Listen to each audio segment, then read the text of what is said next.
हाथों को धोने की बरकत की दुआ नितालात या दाइम कहलाती है।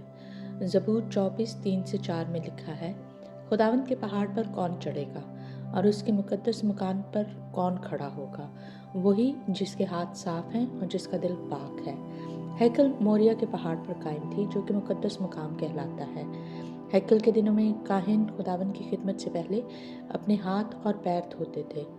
अब हैकल मौजूद नहीं, मगर हम काहिनों की तरह अब भी इस रस्म से अपने दिन का आगाज़ करते हैं। ये रस्म और बहुत से मौक़ों पर भी अदा की जाती है, क्योंकि हाथ धोना पाकीज़गी की अलामत है। इस दुआ को हाथ धोने के बाद यूँ पढ़ा जाता है।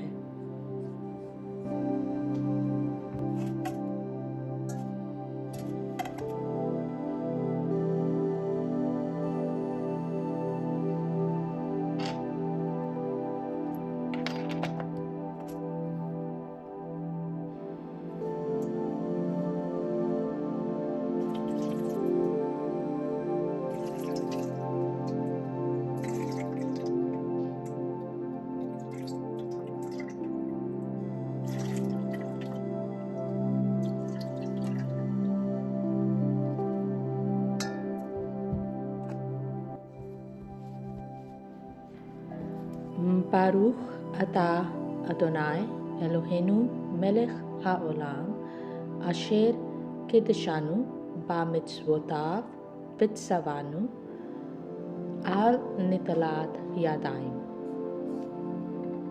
मुबारक हैं आप खुदाबंद, हमारे खुदा, कायनात के बादशाह, जिन्होंने अपने हुक्मों से हमें पाक ठहराया और हाथों को धोने का हुक्म दिया। Blessed are you, Lord our God, who makes us holy with his commandments and has commanded us about the washing of hands.